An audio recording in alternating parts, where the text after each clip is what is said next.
حسین یا حسین یا حسین یا حسین اجل اجل اجل اجل اجل اجل اجل یا حسین یا حسین یا حسین حسین یا حسین یا حسین یا حسین اجل اجل اجل اجل اجل اجل اجل یا حسین یا حسین یا حسین حسین اجل اجل اجل اجل اجل اجل اجل یا حسین یا حسین یا حسین الحمد للہ رب العالمین والصلاة والسلام والتحیۃ والاکرام علی نبی المؤید والرسول المسدد والمحمود الامجد النبی الامی المکی المدنی القرشی الہاشمی الابتحی مولانا و مولا الثقلین جد الحسن والحسین ابی القاسم محمد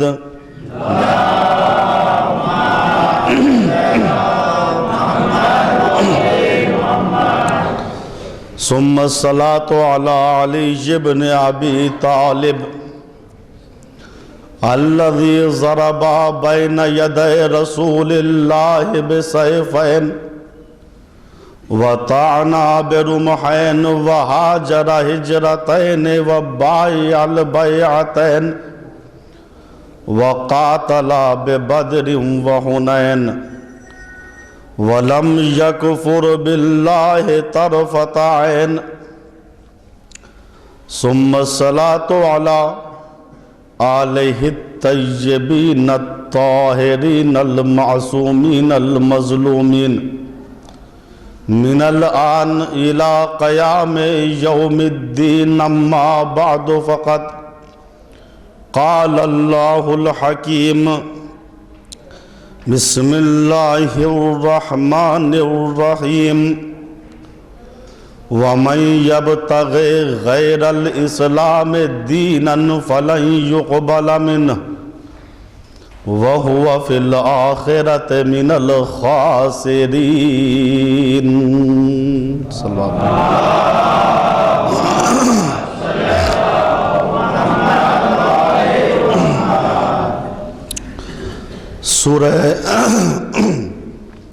سورہ آل عمران کی آیت نمبر 85،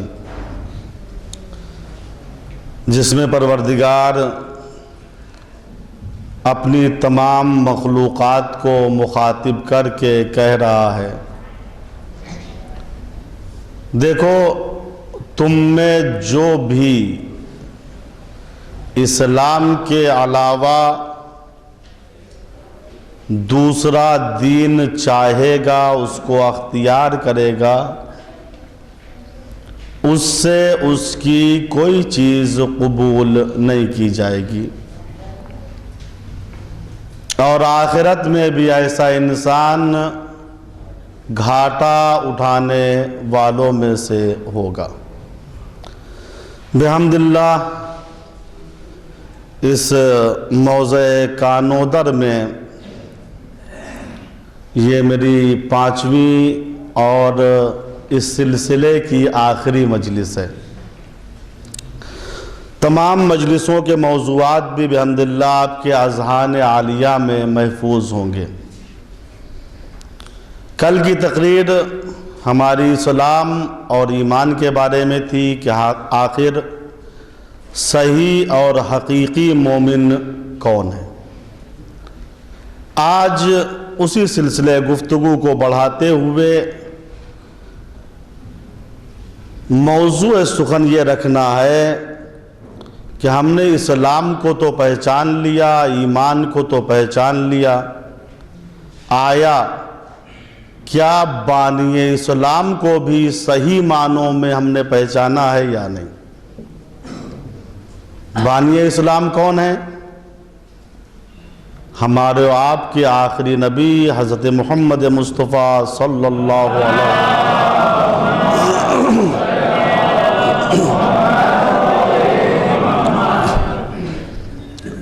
چونکہ آپ کی معرفت، آپ پر ایمان لانا اصول دین کی تیسری اصل ہے۔ اول توحید، دوسرے عدل، تیسرے نبوت و رسالت۔ آج مسلمانوں کے درمیان دو بڑے گروہ ہیں۔ ان میں سے ایک گروہ یہ کہتا ہے ذات پیغمبر کے بارے میں کہ نبی میں اور ایک عام انسان میں کوئی فرق نہیں ہے، ہم بھی بشر ہیں، نبی بھی بشر ہیں، ہم بھی آدمی ہیں اور نبی بھی آدمی ہے۔ معاذ اللہ خاکم بدعین، ان کی مثال ایک ڈاکیے جیسی ہے، جیسے ڈاکیا خط دے کے چلا جاتا ہے، معاذ اللہ۔ ایک یہ نظریہ۔ دوسرا نظریہ جو ہمارا نظریہ ہے، شیعان آل محمد کا نظریہ ہے اور صحیح مسلمانوں کا نظریہ ہے، نبی ٹھیک ہے انسان کی شکل میں آئے تھے، لیکن ان کی حقیقت نور تھی۔ نبی ایک نوری مخلوق تھے۔ وہ افراد، دیکھیں میں کسی کا حق ضائع نہیں کرتا، جو دلیلیں ہوتی ہیں پوری دلیل پیش کرتا ہوں، پھر اپنا نظریہ میں بیان کرتا ہوں۔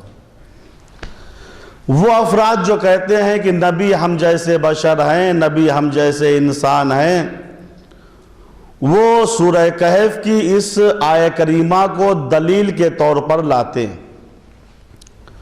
چنانچہ ارشاد ہو رہا ہے قل انما انا بشر مثلکم یوحی الی انما الہکم الہ واحد۔ اے رسول آپ اعلان بشریت کر دیجئے کہ میں بھی تم جیسا ایک آدمی ہوں، ایک انسان ہوں، اور مجھ پر اس بات کی وحی ہوتی ہے کہ تمہارا پروردگار ایک ہے۔ یہ وہ آیہ کریمہ ہے جس کو لے کر بعض باطل پرست، ضمیر فروش اور کم ظرف مسلمان دوسرے سادہ لوح مسلمان کو گمراہ کرتے ہیں۔ دیکھو خود قرآن میں ہے، رسول سے کہا گیا آپ کہہ دیجئے میں تم جیسا ایک انسان ہوں۔ یہ وہ افراد ہیں جو اسلام کے نام پر کفر پھیلا رہے ہیں، شریعت کے نام پر بدعت کی ترویج کر رہے ہیں، قرآن کے نام پر کلام اللہ کی توہین کر رہے ہیں، نبی کے نام پر ابو جہل کی تصویر دکھا رہے ہیں۔ اسی بات کو علامہ جمیل مظہری نے کہا تھا کہ کسے خبر تھی کہ لے کر چراغ مصطفی، کسے خبر تھی کہ لے کر چراغ مصطفی جہاں میں آگ لگاتی پھرے گی بو لہبی۔ نبی کے نام پر آج ابو جہل کا چہرہ دکھایا جا رہا ہے، شریعت کے نام پر بدعتوں کو پھیلایا جا رہا ہے، نبی کو اپنا جیسا انسان کہا جا رہا ہے۔ دلیل کا یہی قرآن کریم کی آیت ہے، رسول کہہ دو میں تم جیسا ایک انسان ہوں، مجھ پر وحی ہوتی ہے کہ تمہارا خدا ایک ہے۔ یاد رکھیے گا عزیزو، قرآن کریم میں دو قسم کی آیات ہیں، بعض آیتیں محکم ہیں، بعض آیتیں متشابہ ہیں، یہ میں نہیں کہہ رہا ہوں، خود قرآن کہہ رہا ہے۔ منہ آیات محکمات ہن ام الکتاب وَأُخَرُ متشابہات، بعض آیتیں قرآن کی محکمات ہیں اور دوسری آیتیں متشابہات ہیں۔ پھر اللہ نے کہا فَأَمَّا الَّذِينَ فِي قُلُوبِهِمْ زَيْغٌ فَيَتَّبِعُونَ مَا تَشَابَهَ مِنْهُ ابْتِغَاءَ الْفِتْنَةِ، لیکن وہ لوگ جن کے دل ٹیڑھے ہیں وہ لوگوں میں فتنہ پیدا کرنے کے لیے آیات متشابہات کی پیروی کرتے ہیں۔ غور کیجئے، محکم ان آیتوں کو کہتے ہیں جس میں جو ظاہر کلام ہے وہی مراد کلام ہے، جو اللہ کہہ رہا ہے وہی اللہ کی مراد ہے، جو اللہ کی مراد ہے وہی اللہ کہہ رہا ہے، یہ ہے محکم آیت۔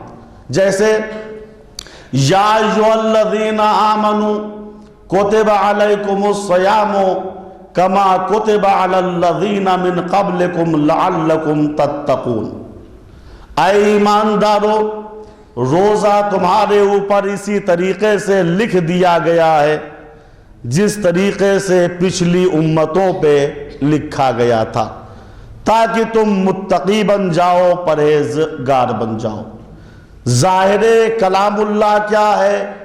یہ ہے کہ روزہ واجب ہے، یعنی روزے کا واجب ہونا یہی کلام خدا سے ظاہر ہے، یعنی جو مراد خدا ہے وہی ظاہر ہے، جو ظاہر ہے وہی مراد خدا ہے۔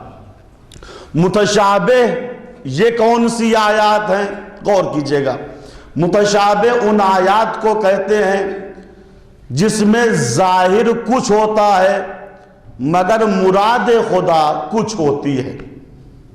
جیسے قرآن کریم کی یہ آیہ کریمہ کل من علیہا فان ویبقا وجہ ربک ذو الجلال والاکرام، دیکھو روز قیامت دنیا کی ہر چیز مٹ جائے گی، فنا ہو جائے گی، لیکن تمہارے پاک پروردگار کا چہرہ باقی رہے گا۔ بتاؤ مسلمانوں عقیدہ کیا ہے؟ صرف اللہ پاک کا چہرہ بچے گا، ہاتھ نہیں بچے گا، پیر نہیں بچے گا؟ تمہارے عقیدے کے مطابق ہم تو اللہ کے جسم مانتے ہی نہیں ہیں، کیا معنی کرو گے اس آیہ کریمہ کے؟ تو اس میں ظاہر کچھ ہے، مراد خدا کچھ ہے۔ بصرے کا مفتی اعظم ہمارے اور آپ کے 8ویں امام امام رضا علیہ السلام کے پاس آیا،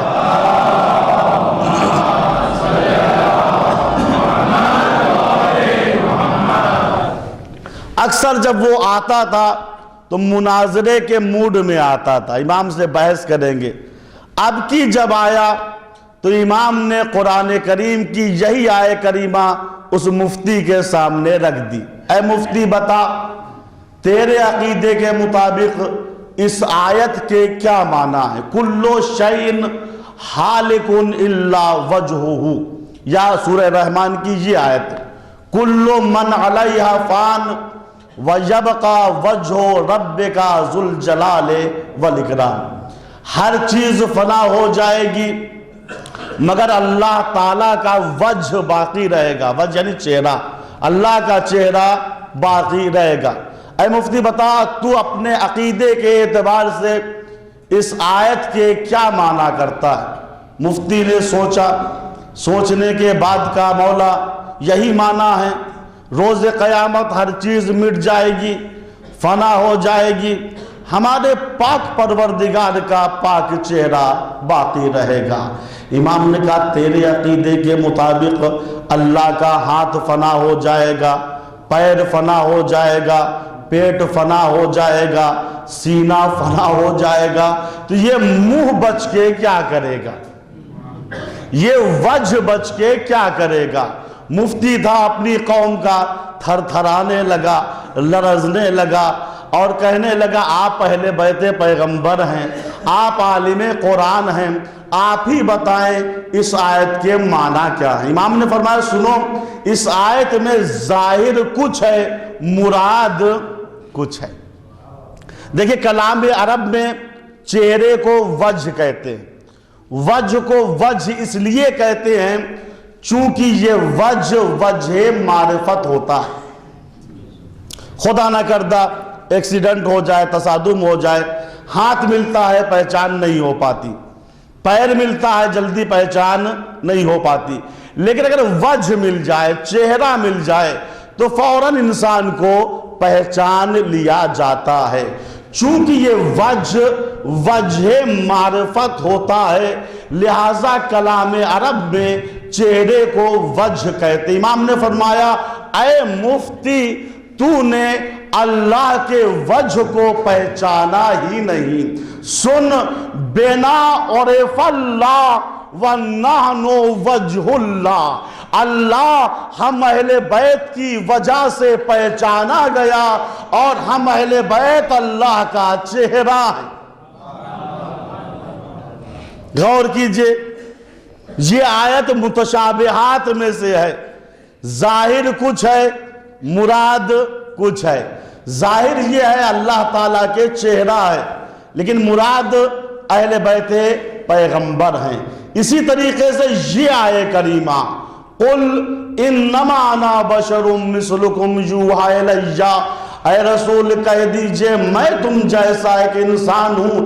یہ آیت بھی آیات متشابہات میں سے ہے، جس کے بارے میں خود قرآن نے کہا کہ لا یعلم تاویلہ الا اللہ والراسخون فی العلم، جس کے معنی کو صرف اللہ جانتا ہے یا راسخون فی العلم جانتے ہیں۔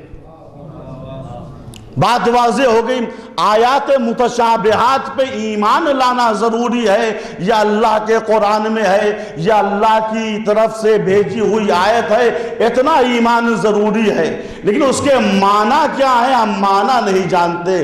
ظاہر کچھ ہے، مراد ایسے ہی قرآن کریم کی یہ آیے کریمہ قُلْ إِنَّمَا أَنَا بَشَرٌ مِثْلُكُمْ، اے رسول کہو میں تم جیسا ایک انسان ہوں، مجھ پہ اس بات کی وحی ہوتی ہے کہ تمہارا پروردگار ایک ہے۔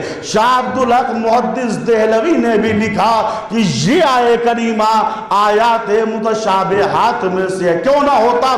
چونکہ اس متشابہ آیت کے مقابلے میں آیہ محکم موجود ہے جس میں نبی کو نور کہا گیا۔ قد جاکم من اللہ نور و کتاب مبین، اے مسلمانوں اللہ کی جانب سے میرا نبی نور بن کے آ گیا۔ غور کیجئے، آیہ محکم میں نبی کو نور کہا گیا، آیہ متشابہ میں نبی کو بشر کہا گیا۔ کہ یہ تو جملہ کہہ دوں، جن کا عقیدہ محکم ہوتا ہے وہ آیہ محکم سے عقیدہ بناتے ہیں، اور جن کا عقیدہ ہی متشابہ ہو وہ کیا سمجھیں گے آیہ محکم کیا ہے۔ غور کی خود آیت کیا کہہ رہی ہے، قُلْ إِنَّمَا أَنَا بَشَرٌ مِثْلُكُمْ، اے رسول کہہ دیجئے میں صرف بشریت میں تم جیسا ہوں، ورنہ یوحیٰ الیہ، میری طرف وحی ہوتی ہے۔ فرق محسوس کرو، تم ایسے بشر جس پر کبھی وحی آ نہیں سکتی، اور میں ایسا بشر جس سے وحی جدا نہیں ہو سکتی۔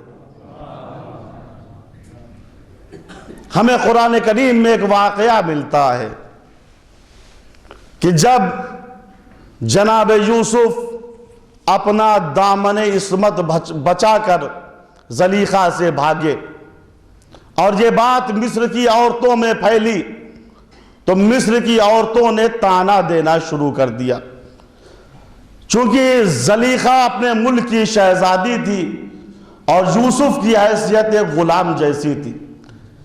جب زلیخا کو معلوم ہوا، سب کی دعوت کی عورتوں کی صف لگا دی، ہر ایک کے ہاتھ میں ایک ایک پھل اور ایک ایک چھری دے دی۔ واقعہ آپ کو معلوم ہے، صرف اپنے مقصود کو ثابت کرنے کے لیے میں اس واقعے پہ ایک طائرانہ نظر ڈالوں گا۔ عورتوں کی صف بندی کر دی، سب کو ایک ایک پھل ایک ایک چھری دے دیا، یوسف کو حجرے میں مقفل کر دیا، بند کر دیا اور کہا دیکھو تمہارا امتحان یہ ہے، میں حجرہ کھولنے جا رہی ہوں، یوسف تمہارے درمیان سے نکلیں گے، جب یوسف تمہارے درمیان سے نکلیں تو تم اپنے اپنے پھلوں پہ اپنی اپنی چھریاں چلا دینا۔ یہ کہہ کہ زلیخا آگے بڑھی، حجرہ کھولا، پردہ اٹھا، بجلی چمکی، یوسف نکلے، مصر کی عورتیں مبہوت ہو کے یوسف کی زیارت میں مصروف ہو گئی۔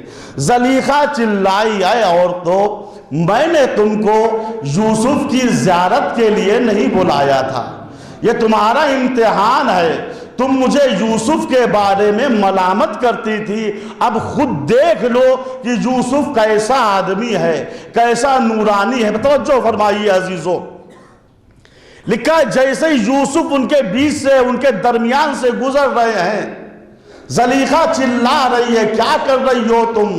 یوسف کی طرف کیوں دیکھ رہی ہو؟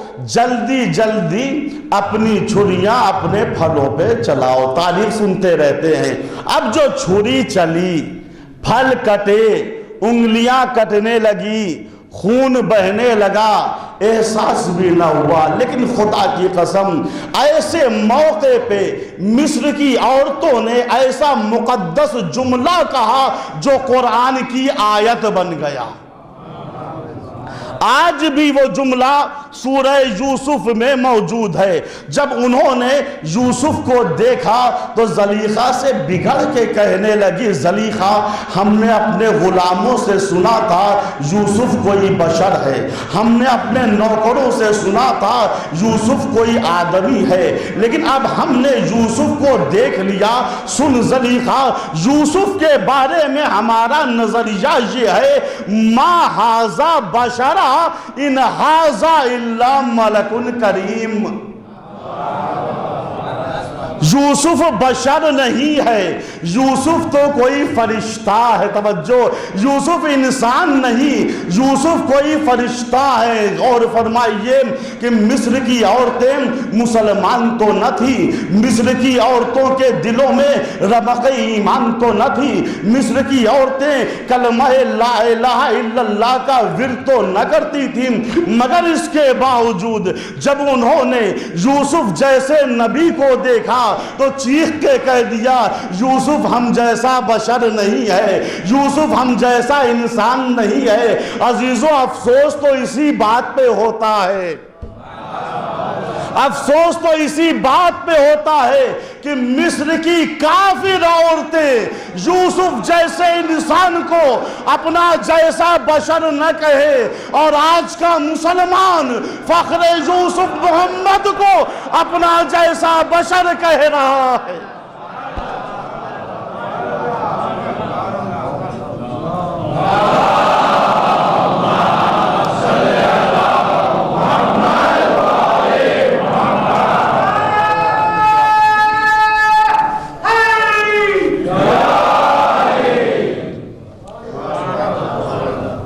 سوچو عزیزو، اگر نبی ہم جیسا بشر ہوتا تو اس کے سر پہ بادل سایہ فگن کیوں ہوتا؟ اگر نبی ہم جیسا بشر ہوتا تو درخت کی شاخیں اسے جھک جھک کر سلام کیوں کرتی؟ اگر نبی ہم جیسا بشر ہوتا تو اس کے ہاتھوں پہ آنے کے بعد سنگریزے کلمہ لا الہ الا اللہ کی تسبیح کیوں پڑھتے تھے؟ اگر نبی ہم جیسا بشر ہوتا تو اس کے اشارے سے ڈوبا ہوا سورج کیوں پلٹ آیا؟ اگر نبی ہم جیسا بشر ہوتا تو اس کے اشارے سے چاند نے اپنا محبت بھرا سینہ چاک کیوں کر دیا؟ اگر نبی ہم جیسا بشر ہوتا تو اس کے کہنے سے ستارہ زہرہ در زہرہ پہ کیوں آ گیا؟ اگر نبی ہم جیسا بشر ہوتا تو اس نے پیدا ہوتے ہی سر کو سجدہ معبود میں کیوں رکھ رکھ دیا۔ اگر نبی ہم جیسا بشر ہوتا تو اس کے پیدا ہوتے ہی فارس اور ایران کا وہ آتش کدا جسے مجوسی قوم نے 1000 سال سے جلا رکھا تھا، وہ خود بخود کیوں بجھ گیا؟ اگر نبی ہم جیسا بشر ہوتا تو اس کا سینہ رحل قرآن کیسے بن گیا؟ اگر نبی ہم جیسا بشر ہوتا تو اس نے ہماری پیشانیوں پہ نمازیں کیوں لکھ دی؟ اگر نبی ہم جیسا بشر ہوتا تو اس نے ہمارے ہونٹوں پہ روزے کیوں لکھ دیے؟ اگر نبی ہم جیسا بشر ہوتا تو اسے طٰہٰ کا لقب کیوں دیا گیا؟ اسے یاسین کیوں کہا گیا؟ اسے مزمل کیوں کہا گیا؟ اسے مدثر کیوں کہا گیا؟ اس کے سر پہ انکا لعلی خلق عظیم کا تاج کیوں رکھا گیا؟ اگر نبی ہم جیسا بشر ہوتا تو اس سے کیوں کہا گیا لولا کا لما خلقت الافلاک؟ حبیب اگر تم کو پیدا کرنا مقصود نہ ہوتا تو میں اس کائنات میں کچھ بھی پیدا نہ کرتا۔ معلوم ہوا یہ زمین، یہ آسمان، یہ شمس و قمر، یہ بحر و بر، یہ دشت و جبل، یہ سارے لمبی لمبی داڑھیوں کے مسلمان، ساری چیزیں صدقہ ہیں پیغمبر کا۔ مسلمانوں افسوس کی بات ہے جس کے صدقے میں پیدا ہوئے ہو اسی کو اپنا جیسا بشر کہہ رہے ہو۔ نبی نوری تم خاکی، نبی باعزت تم ذلیل، نبی بلند تم پست، نبی عالمین کے لیے رحمت تم عالمین کے لیے زحمت۔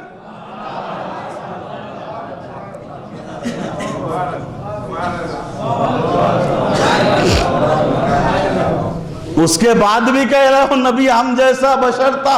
اسی بات کو ہمارے موضع قراری کے عالم دین علامہ نجم الحسن صاحب نے فرمایا تھا، خدا رحمت کرے، اے نور کے پتلے تیری کیا خاک سے نسبت،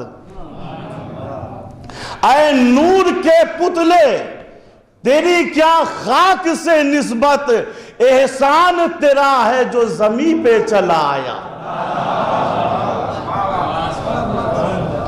یہ تو نبی نے احسان کیا کہ زمین پر آئے اور احسان فراموش مسلمان سمجھا کہ یہ ہم جیسے بشر ہو گئے۔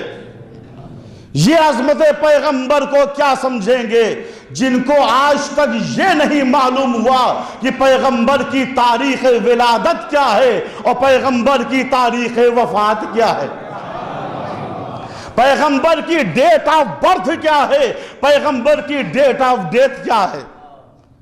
عروس ہوتے ہیں، عرس ہوتے ہیں، میلاد شریف ہوتے ہیں، سیرت پیغمبر کے جلسات ہوتے ہیں، بیان ہوتا ہے۔ حضور پاک کی ریش مبارک کیسی تھی؟ حضور پاک کے دندان مبارک کیسے تھے؟ حضور پاک کے زلف مبارک ایسی تھی۔ حضور پاک کالی کملی اوڑھتے تھے۔ اے بھائیہ یہ بتا دو رسول کب پیدا ہوئے تھے؟ حضور پاک کی ڈیٹ آف برتھ کیا ہے؟ حضور پاک کی ڈیٹ آف ڈیتھ کیا ہے؟ کہا یہ تو نہیں معلوم۔ کیوں نہیں معلوم؟ بہت بڑی باریکی ہے عزیزو کہ ڈیٹ آف برتھ کون بتاتا ہے، ڈیٹ آف ڈیتھ کون بتاتا ہے، تاریخ ولادت کون جانتا ہے، تاریخ وفات کا علم کس کے پاس ہوتا ہے؟ میں اس پورے مجمع سے سوال کروں کہ آپ بتائیں میری ڈیٹ آف برتھ کیا ہے، میری تاریخ ولادت کیا ہے؟ کیا بتا پائیں گے؟ چلیے یہ نہیں بتا پائے۔ آپ بتائیے میرے پردادا کا انتقال کب ہوا تھا؟ آپ کے پاس کیا جواب ہوگا؟ آپ کہیں گے زرغام صاحب آپ کب پیدا ہوئے یہ وہ بتائے گا جو وقت ولادت موجود رہا ہو۔ آپ کے پردادا کا انتقال کب ہوا یہ وہ بتائے گا جو انتقال کے وقت موجود رہا ہو۔ مسلمانوں میں بڑا اختلاف ہے عزیزو، بعض نے لکھا، سنتے رہی پوری تاریخ دوہرا رہا ہوں، بعض نے لکھا کہ پیغمبر اسلام 6 ربیع الاول کو پیدا ہوئے، بعض نے لکھا کہ آپ 9 ربیع الاول کو پیدا ہوئے، بعض نے لکھا کہ آپ 12 ربیع الاول کو پیدا ہوئے، اور ہم شیعہ اثنا عشری نے اتفاق کر لیا کہ آپ 17 ربیع الاول کو پیدا ہوئے. ہم اپنی بات نہیں کر رہے ہیں، ہم ان مسلمانوں کی بات کر رہے ہیں جو کہتے ہیں ہم سیرت رسول جانتے ہیں، جنہیں دندان رسول یاد ہیں، ریش رسول یاد ہے، کملی رسول یاد ہے، لیکن یہ یاد نہیں کہ رسول کب پیدا ہوئے. تاریخ وفات میں بھی اختلاف. کسی نے لکھا کہ آپ 2 ربیع الاول کو اس دنیا سے گئے، کسی نے لکھا کہ آپ 12 ربیع الاول کو اس دنیا سے گئے، یعنی اسی دن پیدا ہوئے اسی دن دنیا سے چلے گئے. آدھے دن خوشی آدھے دن غم. اور ہم نے طے کر لیا کہ آپ 28 صفر کو اس دنیا سے گئے. ہم اپنی بات نہیں کر رہے ہیں، ہم ان مسلمانوں کی بات کر رہے ہیں جو یہ کہتے ہیں کہ ہم رسول کی سیرت کو جانتے ہیں، ہم رسول والے ہیں، ہم رسول کے اسلام کو پہچانتے. خاک پہچانتے ہو جب یہی نہیں جانتے کہ رسول کب پیدا ہوئے کب اس دنیا سے گئے. بات ہے نا کہ تاریخ ولادت بتائے گا کون، تاریخ وفات بتائے گا کون.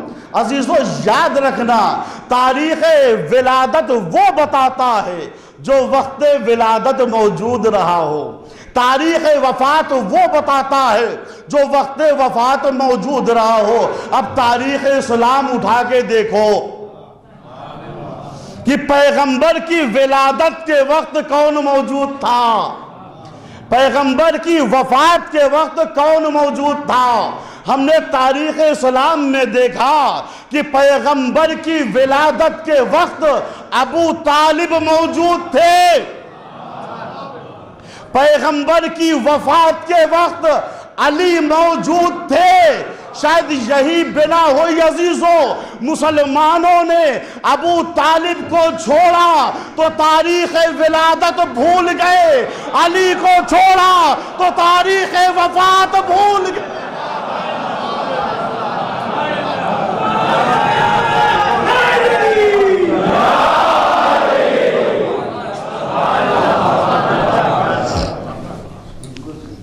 صلوات پڑھے محمد وآلہ.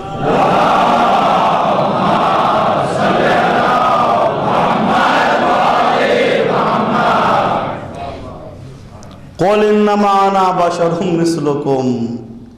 رسول کہو صرف انسانیت میں تم جیسا ہوں. اسی کو سورہ نساء نے کہا لَوْ جَعَلْنَاهُ مَلَكًا، اگر ہم کسی فرشتے کو نبی کی شکل میں نازل کرتے، ہم کسی فرشتے کو رسول بناتے تو آدمی کی شکل میں بھیجتے. یہ بھئی آدمی کی شکل میں آ جانا یہ اس بات کی دلیل نہیں ہے کہ ہم جیسے بشر ہو گئے. بے شک نبی کے ہاتھ ہم جیسے ہاتھ ہوتے ہیں، لیکن بڑا فرق ہے.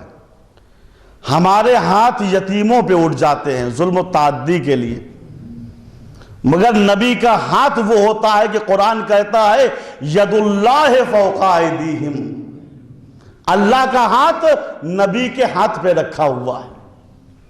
بے شک نبی کے پیر ہم جیسے پیر ہوتے ہیں، مگر جب ہم دولت و قدرت کے غرور میں سرمست ہوتے ہیں تو لغزش آ جاتی ہے، گناہوں کی طرف یہ پیر چلے جاتے ہیں.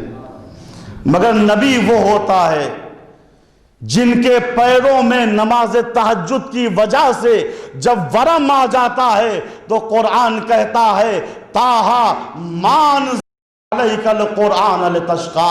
حبیب قرآن کو اس لیے نازل نہیں کیا کہ آپ مشقت میں پڑ جائیں. بے شک نبی کا نفس ہم جیسا نفس ہوتا ہے، مگر بڑا فرق ہے. ہمارا نفس قرآن سے پوچھو ان النفس لامارۃ بالسوء، ہمارا نفس برائیوں کی طرف بلاتا ہے، مگر نبی کا نفس وہ ہوتا ہے جو خود بھی پاک ہوتا ہے اور بد نفسوں کے نفسوں کو بھی پاک کر دیتا ہے.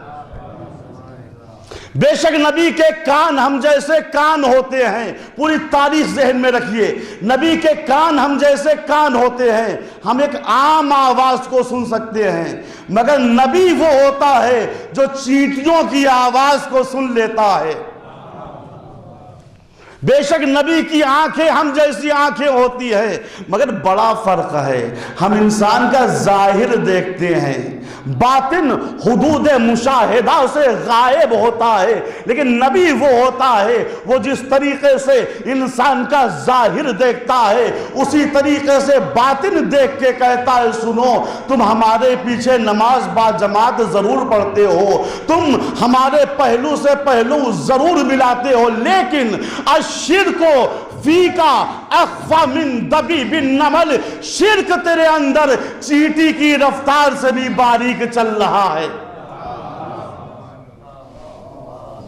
بے شک نبی کا جسم ہم جیسا جسم ہوتا ہے، لیکن بڑا فرق ہے، ہمارے جسم کو آگ جلا دیتی ہے، دریا ڈبو دیتا ہے، مگر نبی کا جسم ایسا مقدس ہوتا ہے جس کو نہ آگ جلا سکتی ہے نہ دریا ڈبو سکتا ہے۔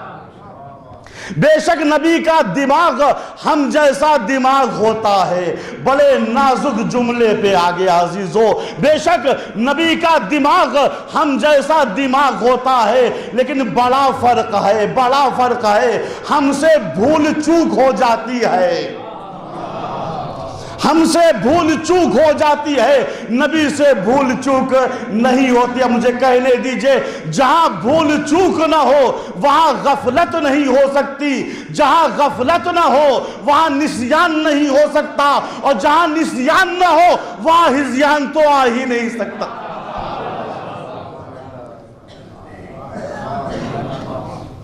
صلوات پڑھے بر محمد۔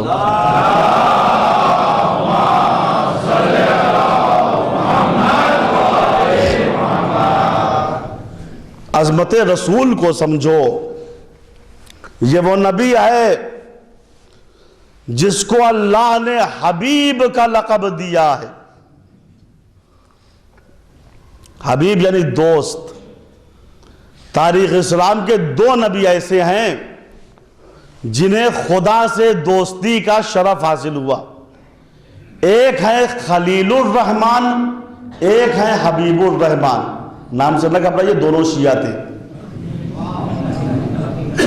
قرآن کہہ رہے اِنَّا مِن شِیَّتِهِ لَإِبْرَاہِیم، ابراہیم ہمارے شیعوں میں سے تھے۔ ایک ہے خلیل الرحمن، اللہ کے خلیل، ایک ہے حبیب الرحمن۔ حبیب لقب ہے اللہ کے پیغمبر کا، اور خلیل لقب ہے جناب ابراہیم کا۔ خلیل کے معنی بھی دوست ہیں، حبیب کے معنی بھی دوست، لیکن فرق ہے۔ خلیل میں پوشیدہ ہے طالب ہونا، صاحبان فہم ہے، خلیل میں پوشیدہ ہے طالب ہونا، حبیب میں پوشیدہ ہے مطلوب ہونا۔ سادے الفاظ میں کہوں، خلیل وہ ہے جو دوسرے کو چاہے، حبیب وہ ہے جسے دوسرا چاہے۔ جب دو دوست ہوں، ایک وہ ہے جس کو ہم چاہتے ہیں اور ایک وہ ہے جو ہم کو چاہتا ہے، تو برتاؤ میں زمین و آسمان کا فرق ہو جاتا ہے۔ میں نے کمپیوٹر خریدا پینٹیم 4، ایک صاحب ملے جو میرے حبیب تھے جن کو میں چاہتا تھا۔ ان کا سنیے میں نے کمپیوٹر خریدا ہے، دل چاہتا آئیے میرے گھر میں دکھاؤں آپ کو، نیا ماڈل ہے ایک دم سے، اس کا ماؤس بھی لیزری ہے، کی بورڈ بھی بڑا اچھا ہے، آئیے میں دکھاؤں۔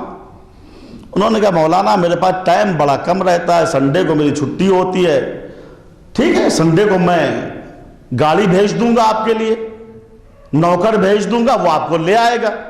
انہوں نے کہا ایک ہی دن رہتا ہے مولانا، چلیے ٹھیک ہے، جب آپ گاڑی بھیج دیجئے گا، سواری بھیج دیجئے گا، اور ایک راستہ بتانے والے کو بھیج دیجئے گا، نوکر کو بھیج دیجئے گا، دیکھیں گے۔ یہ کون دوست ہے؟ یہ دوست حبیب ہے جس کو میں چاہتا ہوں۔ ایک بیچارہ ملا، اس کی غلطی یہ تھی وہ مجھ کو چاہتا تھا۔ مولانا آپ نے کمپیوٹر خریدا؟ جی ہاں، آپ سے مطلب میں نے خریدا، وہ دل چاہتا تھا، دکھا دیجئے۔ لیجئے اب ان کا دل چاہ رہا ہے، دکھا دیجئے. میاں میری چھٹی تو آپ جانتے ہیں جمعے کو ہوتی ہے, ایک ہی دن چھٹی کا ملتا ہے, اب میں بہانے کر رہا ہوں. ان کا مولانا کوئی سا وقت نکال لیجئے, بڑا دل چاہ رہا ہے آپ کے گھر آنے کا. لیکن میں اتنا بد اخلاق ہوں نہیں, میں مثال کے لیے سمجھا رہا ہوں. صلوات پڑھے محمد و آل محمد.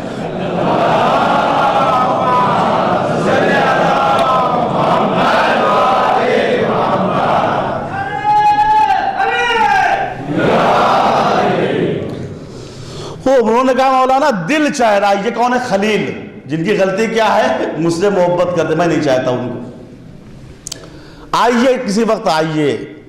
جو جمعے کے دن آئے تو میں بھول گیا جیسے.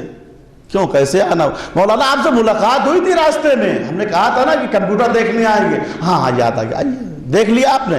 جی بڑا اچھا کمپیوٹر ہے. میں کہا معاف کیجیے گا مجھے کام ہے تھوڑا سا. ٹھیک ہے قبلہ بعد میں ملاقات ہوگی, خدا حافظ. چلے. یہ کون سے دوست ہیں؟ خلیل, جن کی غلطی کیا ہے؟ مجھ کو چاہتے ہیں. پہلا دوست جو حبیب تھا, جس کو میں چاہتا تھا, وقت معین پہ میں نے گاڑی بھیج دی, سواری بھیج دی, ایک نوکر بھیج دیا راستہ بتانے کے لیے, مگر وہ ہیں بے فکر سو رہے ہیں. انہیں کوئی ٹینشن ہی نہیں ہے. دروازہ کھٹکھٹایا گیا, اندر سے آواز ہے کون؟ کہا زرغام صاحب سے آپ نے کہا تھا اس وقت ہم آپ کے گھر آئیں گے. ہاں کہا تو تھا لیکن نیند آ گئی. ٹھیک ہے, جب سواری بھیج دی, نوکر بھیج دیا, اب ہم چلتے ہیں. آئیے عزیزوں اب قرآن پڑھ لیجئے. جناب ابراہیم نے اپنے پروردگار سے کہا رب ارنی کیف تحیی الموتی. پروردگار اپنی ایک نشانی دکھا دے کہ تو کس طریقے سے مردوں سے زندہ کرتا ہے. ادھر سے آواز آئی اولم تؤمن ابراہیم, کیا ایمان نہیں ہے؟ ایمان کے کمی کے تصور سے گھبرا گئے ابراہیم. گھبرا کے کہتے ہیں بلا پالنے والے ایمان تو ہے. کہا جب ایمان ہے تو کیوں پوچھا؟ قال لیطمئن قلبی, میرے پروردگار مجھے معاف کر دے, ایمان ہے لیکن دل چاہتا ہے دل بے قرار کو قرار آ جائے. اب منزل خلیل دیکھتے رہیے.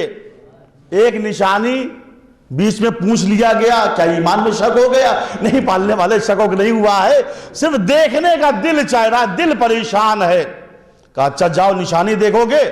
فخذ اربعۃ من الطیر فصرهن الیک ثم اجعل على كل جبل منهن جزءا ثم ادعهن یأتینک سعیا واعلم ان اللہ عزیز حکیم. ابراہیم جاؤ نشانیاں دیکھو میری.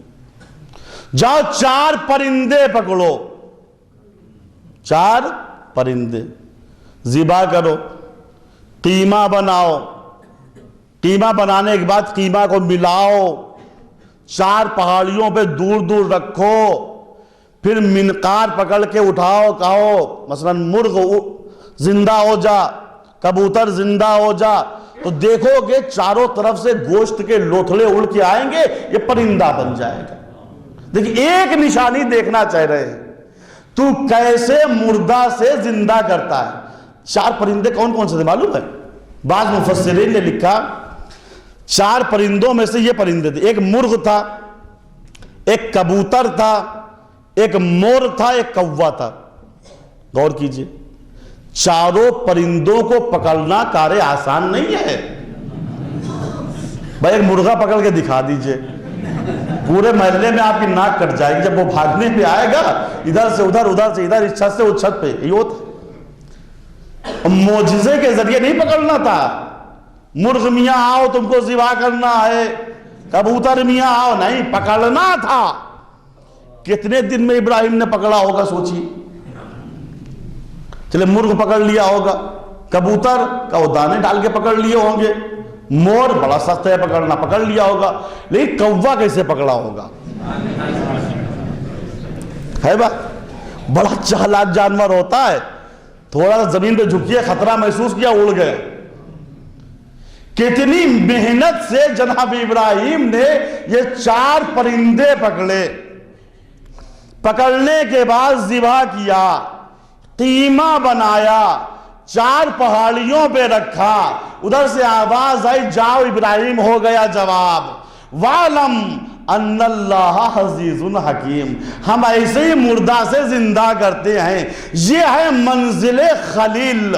اب آئیے منزل حبیب دیکھیے. آواز آئی سبحان الذی اسریٰ بعبدہ.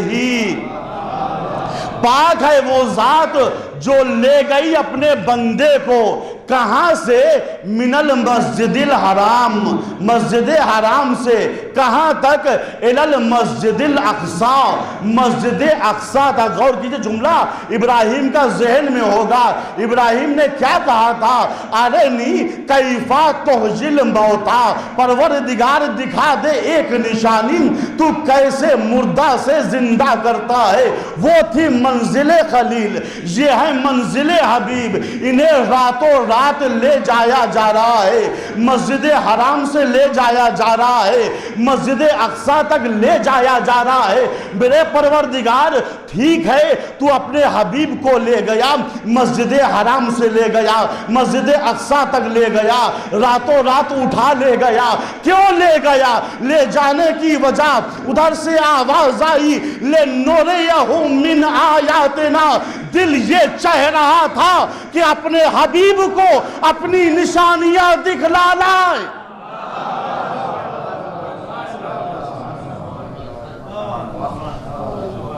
غور کیجئے منزل خلیل کیا تھی؟ ایک نشانی دیکھنی تھی. حالت تباہ ہو گئی. آخر میں روکھا روکھا کہہ دیا گیا وَعْلَمْ أَنَّ اللَّهَ عَزِيزٌ حَكِيمٌ. ابراہیم جاؤ, ہم ایسے مردہ سے زندہ کرتے ہیں. منزل حبیب کیا ہے؟ رات میں لے جایا گیا, جو سفر کا وقت ہے, آرام کا وقت ہے. مسجد حرام سے لے جایا گیا, مسجد اقصی تک لے جایا گیا. لیکن منزل حبیب کو مسلمانوں نے نہیں سمجھا. جو نبی حبیب خدا, جس کا خادم جبریل اس کو کہا ہم جیسا بشر ہے. شاید اگر ایک مرتبہ آئینے میں اپنی تصویر دیکھ لیتے تو کبھی ایسا فیصلہ نہ کرتے. شیشہ ہی نہیں دیکھتے, کوئی فکر ہی نہیں ہے. صلوات پر محمد والو.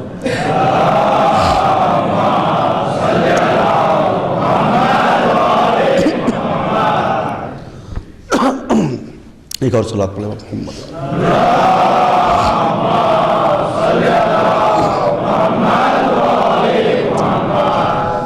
حقیقت میں عزیزوں, مسلمانوں نے زمانہ پیغمبر میں بھی پیغمبر کی عظمت کو نہیں سمجھا. بعض مورخین نے لکھا ایک مرتبہ اللہ کے پیغمبر بازار سے گزر رہے تھے. دیکھا ایک گھوڑے والا ہے, اچھا سا گھوڑا, اچھا سا بہترین گھوڑا لیے ہوئے کھڑا ہوا ہے. اللہ کے پیغمبر قریب پہنچے. کہا گھوڑے والے گھوڑا بیچو گے؟ کہا حضور اسی لیے تو بازار میں آئے ہیں. کہا قیمت کیا ہے؟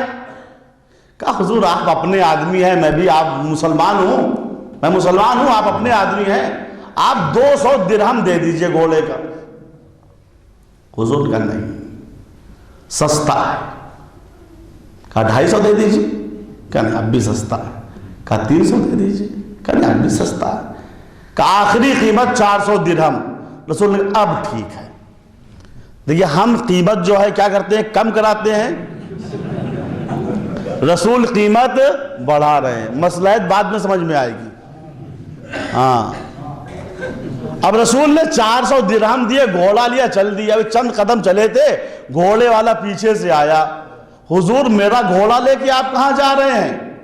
ارے میں نے ابھی تجھ سے خریدا نہیں ہے, 400 درہم تجھے دیے ہیں, اس کے مقابلے میں نے گھوڑا لیا. کیسے حضور, کیسی باتیں آپ کر رہے ہیں؟ یہ گھوڑا بھی میرا ہے, یہ درہم بھی میرے ہیں. اگر آپ نے گھوڑا خریدا ہے تو آپ گواہ لے کے آئیے. یہ ہے مسلمان, رسول کو پھنسا رہا ہے, الجھا رہا ہے. رسول کھڑے ہوئے, بھئی گواہ تو کوئی نہیں ہے. اتنے میں مدینے کی گلی سے ٹمٹماتا ہوا ایک زمینی ستارہ نکلا. کاش جملے کی باریکی سمجھتے ہیں. حدیث پڑھی جاتی ہے نا، میرے صحابی ستاروں کے مانند ہیں. ٹھیک ہے بھئی، ٹمٹماتا ہوا زمینی ستارہ آیا. حضور پاک کیا بات ہے؟ اس منافق نے دیکھا یہ تو اپنی پارٹی کا آدمی ہے. کہا دیکھو حضور پاک کو کیا ہو گیا ہے اس ٹائم؟ کہا کیا ہو گیا ہے؟ کہا یہ درہم 400 دیکھ رہا ہوں، میں گھر سے لے کے آیا ہوں، گھوڑا بازار میں بیچنے آیا تھا. حضور پاک یہ کہہ رہے ہیں کہ درہم میں نے دیا ہے، گھوڑا خریدا ہے. حالانکہ گھوڑا بھی میرا ہے، درہم بھی میرے ہیں. اگر حضور پاک نے گھوڑا خریدا ہے تو گواہ لائیں. اس صحابی نے کہا رسول اللہ ٹھیک تو کہہ رہا ہے بیچارہ، اگر آپ نے گھوڑا خریدا تو گواہ لائیے. فیصلہ کر کے آگے بڑھ گئے. رسول اللہ کہا یہ فیصلہ میں نہیں مانوں گا. اتنے میں لکھا ہے کہ دوسرا ستارہ نکلا اسی جیسا. آنکھ میں بات ہو گئی، آدھو ہاتھ میں معاملہ ہو گیا ہوگا. وہ بھی آیا، ہاں حضور پاک صحیح تو کہہ رہا ہے، یہ درہم بھی اسی کے، یہ گھوڑا بھی اسی کا. اگر آپ نے گھوڑا خریدا ہے تو گواہ لائیے. عزیزو، یہی سے ان صحابیوں کی ذہنیت کو جان لیجئے. یہ وہ ہیں جو رسول سے گواہ مانگ رہے. بھائی جو رسول سے گواہ مانگ لے، وہ کل اگر رسول کی بیٹی سے گواہ مانگے تو تعجب نہ کیجئے گا. گواہ لائیے. حضور پاک نے کہا نہیں، ابھی ایک آدمی اور اس طرف سے آئے گا، اس کا فیصلہ آخری فیصلہ ہوگا. اس نے کہا ٹھیک ہے حضور پاک، اس کا فیصلہ آخری فیصلہ ہوگا. اس منافق نے سمجھا تھا پھر کوئی ستارہ نکلے گا، لیکن اتفاق سے قمر امامت نکل آیا.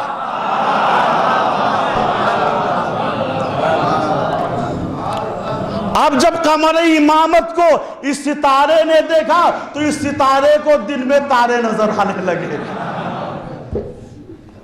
پھنس گیا کہہ کے آخری فیصلہ اس قمر امامت. علی قریب آئے، منافق کی آنکھ میں آنکھ ڈالا. کیا بات ہے؟ کہا کچھ نہیں علی، بات یہ ہے کہ درہم میں گھر سے لایا تھا.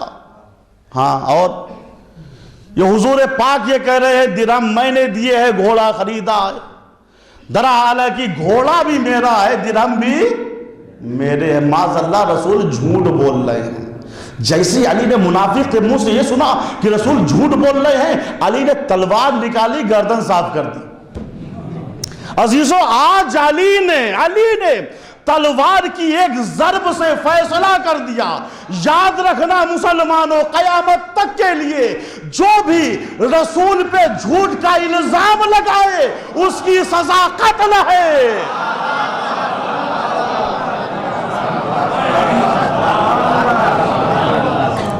صلوات پڑھے بر محمد و آل محمد.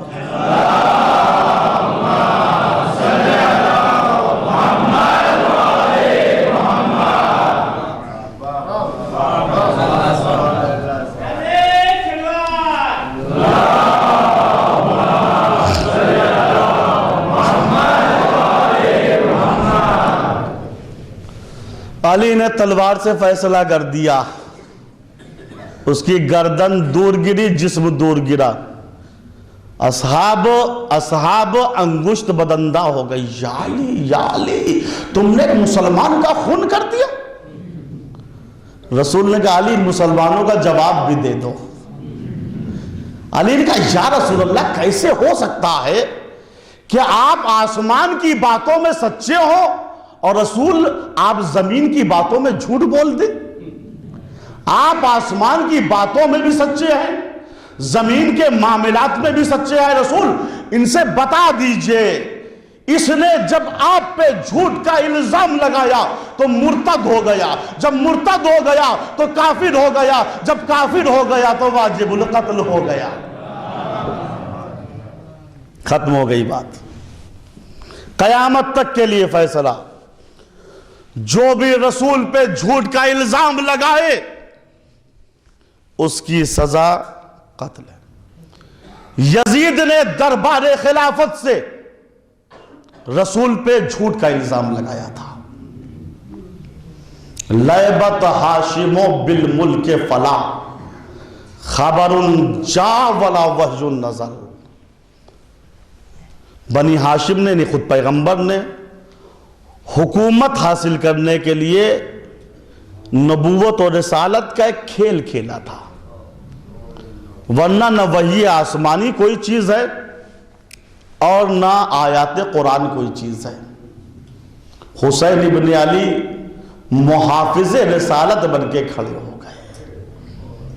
نہیں یزید، جب تک میں زندہ ہوں میں رسول پہ جھوٹ کا الزام نہیں لگنے دوں گا، چاہے اس کے لیے مجھے جتنی قربانیاں دینی پڑے، چاہے مجھے اکبر کے سینے سے برچی کی انی نکالنی پڑے، چاہے مجھے قاسم کا پامال شدہ لاشا اٹھانا پڑے، چاہے مجھے عباس کے بازو اٹھانے پڑے، چاہے مجھے ششماہے کے گلے سے تیر ہرملا نکالنا پڑے، چاہے ہمارے خیموں میں آگ لگ جائے، چاہے میری بیٹی سکینہ تماچے کھائے، چاہے بہن زینب کے سر سے چادر چھن جائے، لیکن میں رسول پہ جھوٹ کا الزام نہیں لگنے دوں گا.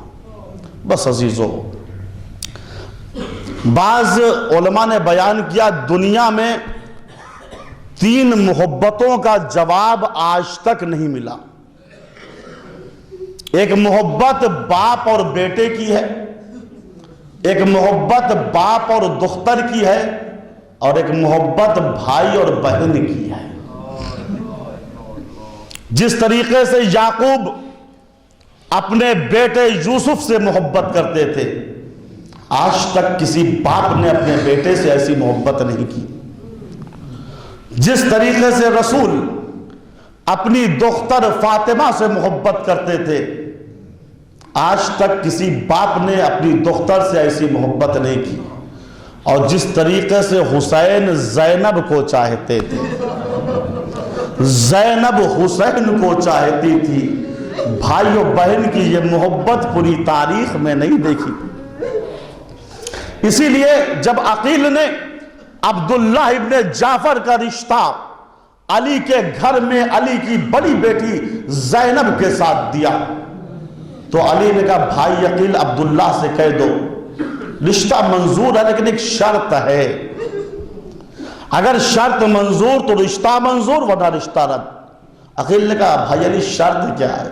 کہا شرط یہ ہے، چونکہ میں نے زندگی میں دیکھا کہ زینب بغیر حسین کے زندہ نہیں رہ سکتی، لہذا عبداللہ یہ شرط کرے اگر حسین ابن علی پہ کوئی ایسا وقت پڑ جائے کہ میرا بیٹا حسین مدینہ چھوڑنے لگے، تو پھر زینب عبداللہ کے ساتھ نہ رہیں گی، حسین کے ساتھ کربلا جائیں گی. شرط منظور ہوئی. زینب بیاہ کے عبداللہ کے گھر میں آ گئی. زمانہ گزرتا رہا، 28 رجب کا دن آ گیا. حسین ابن علی آمادہ بسفر ہیں. زینب تڑپتی ہوئی آئی، بھیا جا رہے ہو مجھ کو چھوڑ کے؟ بھیا تم کو تو معلوم ہے بغیر آپ کے یہ بہن زندہ نہ رہ پائے گی.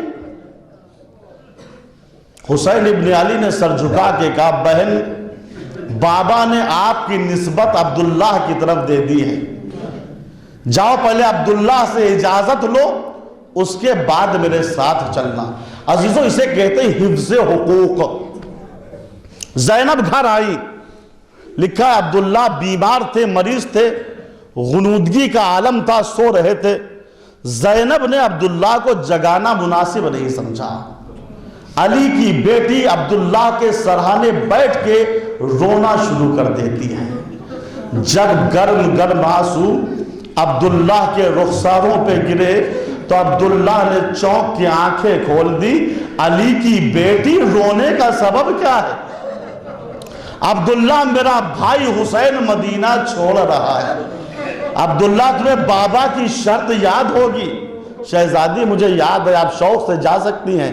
زینب اٹھی، خوشی خوشی چند قدم چلی، پیچھے سے نحیف سی آواز عبداللہ کی آئی، علی کی بیٹی رک جاؤ.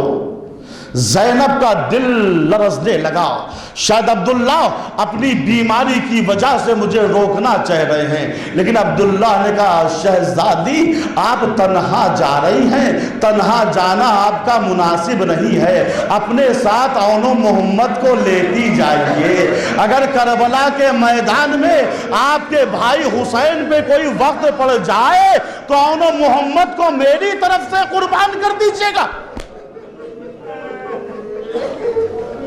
لیجیے عزادارو، یہ قافلہ کربلا آ گیا روز عاشور، دفتر قربانی کھل گیا، حبیب شہید ہو گئے، زہیر شہید ہو گئے، اولاد عقیل کام آ چکی، زینب کی نگاہ اون و محمد پہ پڑ گئی، اون و محمد ابھی تم زندہ ہو؟ خدا کی قسم اگر اکبر شہید ہو گئے اور تم زندہ رہے تو یہ ماں دودھ نہ بخشے گی۔ اون محمد رونے لگے، مادر گرامی ہم کیا کریں؟ صبح سے کئی مرتبہ مامو جان کی خدمت میں گئے کہ اجازت مل جائے، مگر جتنی مرتبہ جاتے ہیں مامو جان ہمیں گلے لگا کے رونے لگتے ہیں اور کہتے ہیں کیسے میں تم کو اجازت دوں، تم میری بہن زینب کی نشانی ہو۔ مادر گرامی آپ ہی اجازت دلوا دیجئے۔ کہا بچوں ذرا پردے کے پیچھے جاؤ، بچے پردے کے پیچھے گئے، زینب نے کہا فضا ذرا میرے بھائی حسین کو بلا لا۔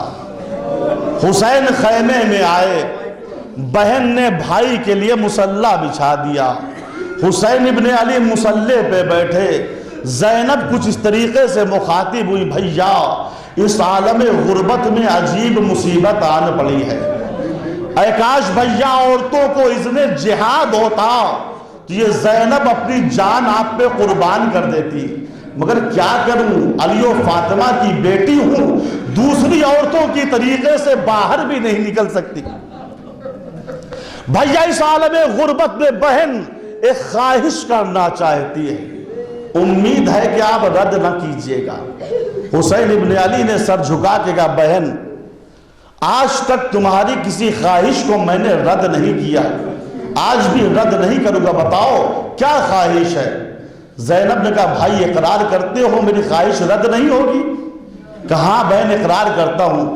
جب زینب نے 3 مرتبہ اقرار لے لیا تو آواز دی اون محمد نکل آؤ۔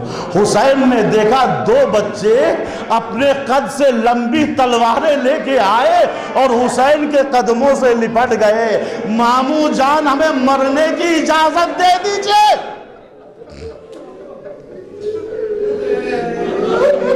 حسین نے کہا زینب یہ کیا؟ کہا بھائی آخری خواہش یہی ہے، بچوں کو مرنے کی اجازت دے دیجئے۔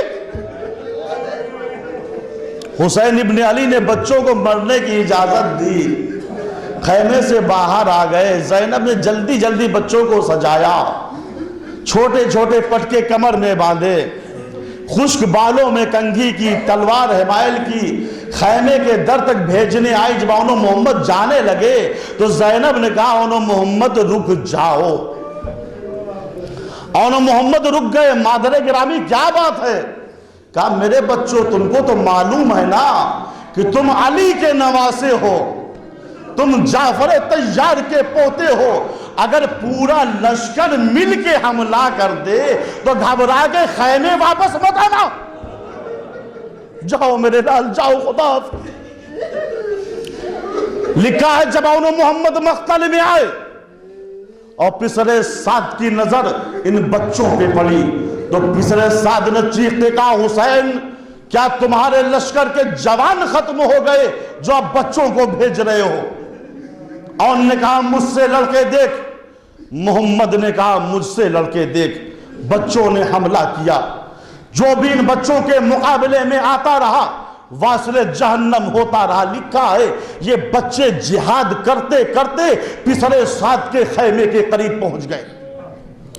یہ شجاعت جب پسر سعد نے دیکھی تو چیخ کے کہا اے لشکر والوں دھوکہ مت کھاؤ، یہ علی کے نواسے ہیں، یہ جعفر طیار کے پوتے ہیں، اگر ایسے ہی الگ الگ لڑو گے سب مارے جاؤ گے، لہٰذا سب مل کے حملہ کرو۔ بس عزادارو، زینب کے ان دو چاندوں کو بنی امیہ کے بادلوں نے گھیر لیا، چاروں طرف سے حملے شروع ہو گئے، کوئی خنجر مار رہا تھا، کوئی پتھر مار رہا تھا، کوئی تلوار مار رہا تھا، مگر بچوں کی شجاعت کا عالم یہ تھا، کسی میں مجال نہ تھی جو قریب آ کے حملہ کرتا، لیکن غضب ہو گیا۔ لکھا ہے اثنائے جنگ میں چھوٹا شہزادہ محمد زخمی ہو گیا، اس نے بڑے بھائی کو آواز دی، بھائی آؤ نا میری مدد کرو، آؤ نا آگے بڑھے۔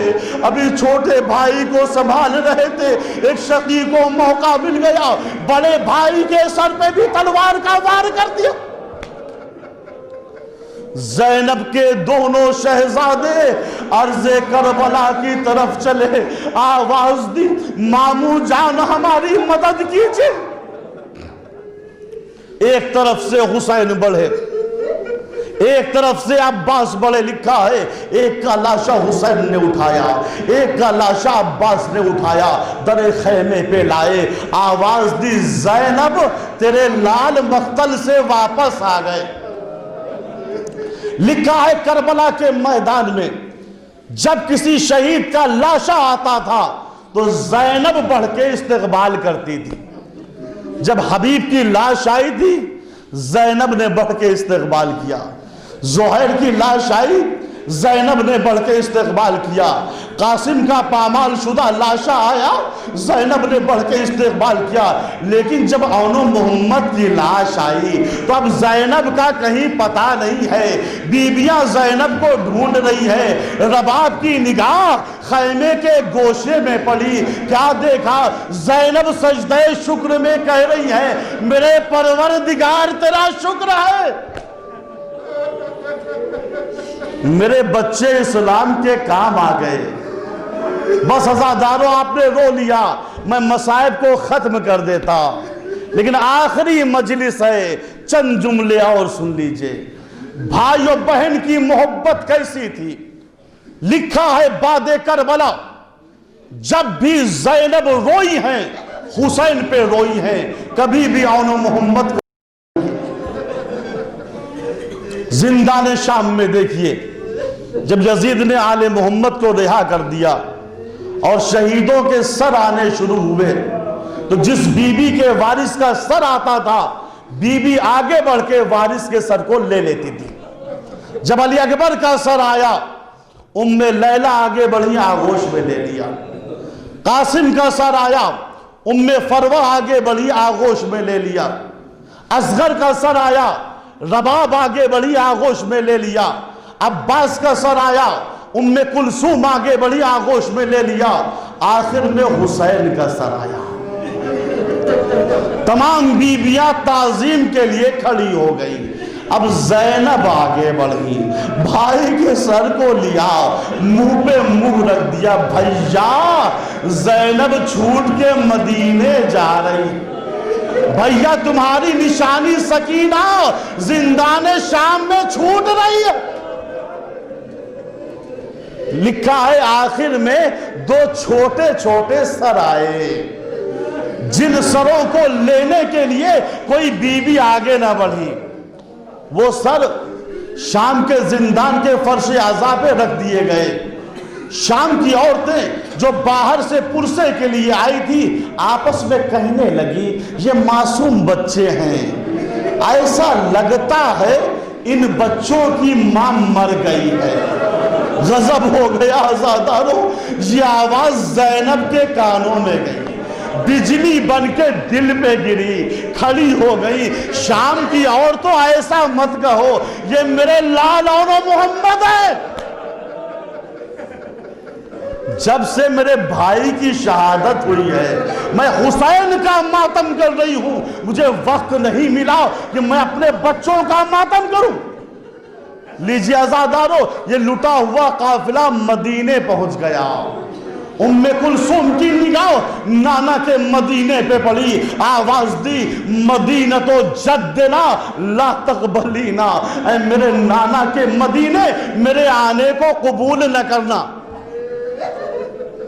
بالحسرات والاحزان جینا، اے میرے نانا کے مدینے ہم بڑی حسرت و یاس سے واپس آئے ہیں۔ خرجنا من کا بالاہلین جمع، اے میرے نانا کے مدینے جب ہم تم سے نکلے تھے ہماری گودیں آباد تھی، ہمارے سروں پہ وارثوں کا سایہ تھا، لیکن رجانا بلا رجال ولا بنینا، لیکن جب واپس آئے ہیں گودیں اجڑ گئی،